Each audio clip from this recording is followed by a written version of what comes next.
Yes, sir. What is going on, YouTube? It's your boy Denali, aka Don Squally, and we back at it with another YouTube video. Today, we are going to be building an intake for the G35. Now, if you guys have been tuned in, I don't know, I'd say for the last little while, you will have seen that I took the legit Tajima intake off of the Project G35. So what I wanted to do is make my own budget version of that intake. Now, since I took it off, I have sold that intake. Obviously, for legitimate intakes, you get a little bit more money than the homemade ones that we build here on the channel. Now, we are just chilling in the shed today because it's a little bit windy. Last time I rode the 400EX, I damn near broke my arm. Still not 100%, but we're about to get back on the horse shortly, so let me know if you guys want to see some like moto vlogs. I can ride the streets around here pretty well legally, have the plate, it's insured, so let me know if you guys want to see some moto vlogs. Before today's video, we're not going to be toying with the ATV or anything like that. Today, I got the wall of car parts here, and I want to start doing a few things. Now, what I'm going to do, obviously, we already went over, is we're going to do a custom intake for the Project G35. Now, what I have here is an old Injen intake that one of my buddies in the mall actually hooked me up. Now, this is the bottom portion of an Injen intake that would actually make it cold air. What he did is he just left the bottom part that puts the filter just behind the bumper inside, I guess behind the fender liner. And, you know, when you run these pipes here in Canada or anywhere with really rainy or wet weather, you run the risk, obviously, of sucking in water. So he had this pipe just laying around. He ended up hooking me up with it. Now, I already made a cut where I feel like I'm gonna need. Now I'm gonna be using this section of pipe for today's video, but if it goes well, I may also be making another intake out of this pipe. May sell it, may not, we'll see. So basically what I'm gonna be doing is taking this Injen section right here, and what I have here is a MAF housing that I already cut the flange off. Now what this is gonna allow me to do is put a grommet here and then an intake filter here, still retain the stock MAF housing, which is definitely going to help. So what I have to do with this right now is just cut off this bracket. Now obviously, if you guys are using just a straight piece of pipe, you're not going to have to worry about this bracket. But I'm going to go ahead, cut this bracket off, and then I'm going to show you guys how I'm going to add a grommet for a vacuum line right about here. So I'm going to go ahead, cut off this bracket, and show you guys how I'm going to do that. My original plan was to try to grind these down flat, but I kept going off the edge and then nicking the pipe, so I don't really want to wreck this pipe anymore. So I think I'm just going to leave those brackets kind of like that, and when the pipe's sitting there, you won't even see them. So what I'm going to do now is go to the car, figure out exactly where I want to put my vacuum nipple, and then I'm going to drill that hole and show you guys exactly how I'm going to do that. No welding or anything required, just nice and simple. So let's go to the project car. Alrighty, so this is a little difficult without the tripod, but this is about where the intake pipe's going to sit. I don't know if you can see the little pencil line that I drew right there. So that's about where our vac line's going to come in. This is the vacuum hose right there, so it can move around a little bit.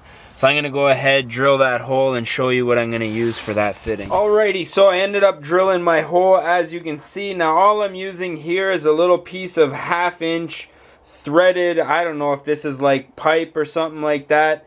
I think it's for electrical, to be honest. And then a couple of these little bolts right here. Now what this is going to allow me to do, put that camera down, what this is going to allow me to do is take one bolt off of the top here, slide this piece up and through, and then tighten this bolt right down.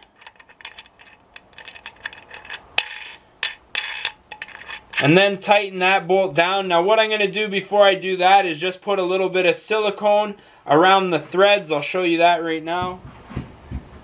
Alrighty, well I thought I had some clear silicone, but I don't. But I'm going to use some white. I'm going to show you guys. It doesn't really matter because this is all going to be on the inside of the intake anyways. So I'm just going to put a little bit along the edge here. Screw this up into it so it gets, you know, around. Now you can use JB Weld. I was going to even use hot glue or something like that. Like, all you need to do is get a little bit in there so that it makes a nice seal.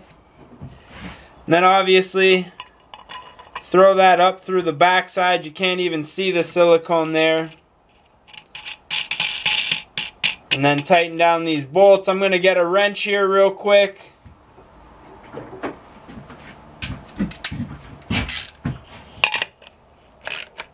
Then obviously just tighten it down snugly.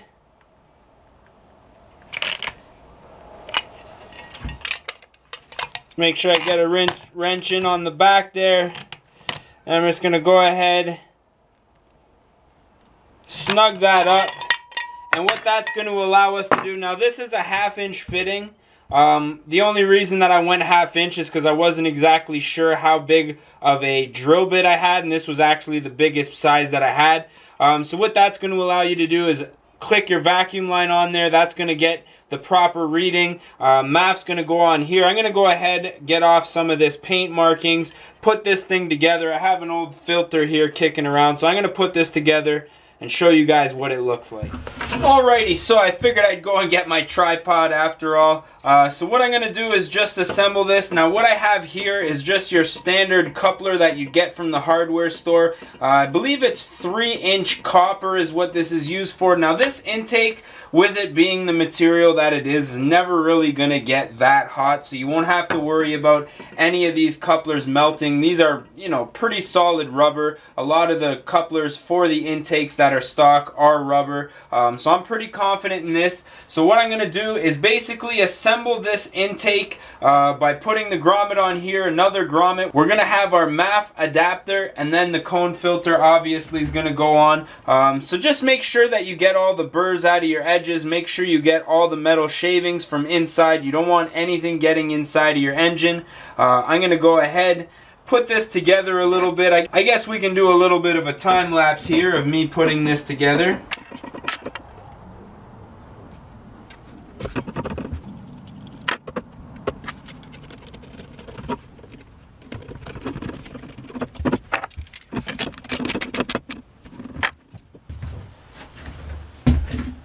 And now the MAF housing, obviously, gonna go somewhere about there.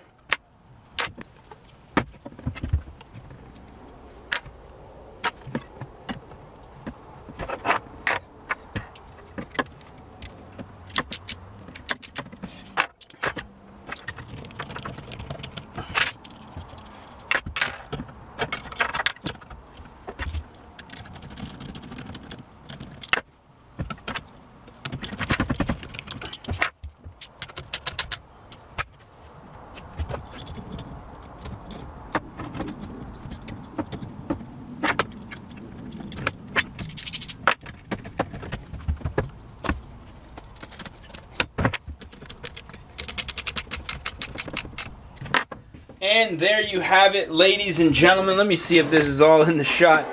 There it is right there. As you can see, we have the old filter. Now this filter is a little dirty. What I'm going to do, it's not a K&N, but I'm going to clean it and oil it with the K&N cleaner filter. Hopefully it holds up for the Project G35. Now as you can see, we have our MAF. Now I'm actually not going to be able to throw this in the car and let you guys hear it, because the MAF that came off of the silver car is an 03, and apparently the 04, which this MAF is, 04 and up anyways, is different. The MAF on the other one is a circle as opposed to this one, which is obviously a rectangle. So I'm gonna have to hunt down one of those before I can start this up and give you guys an idea of how it sounds, or take the MAF out of my other car, which I really don't want to do. So what I think I might do is throw this on the car, but I'll throw the clips at the end of the video. Probably put an end to this one right now, just since we're in the garage and I feel like you know, this is a good time to end the video. Now if I had to do something a little bit different, you know, if I did have a bigger drill bit, I would have drilled this out one size bigger, because the vacuum line is a little bit bigger on the stock vac line than what I put on here, so I'm gonna have to use a smaller hose clamp and actually tighten that up a little bit more. Again, like I say with the MAF, had I known I would have probably kept the MAF that was in this housing right here, or kept the MAF housing that was on the G35, in which I sold with the intake.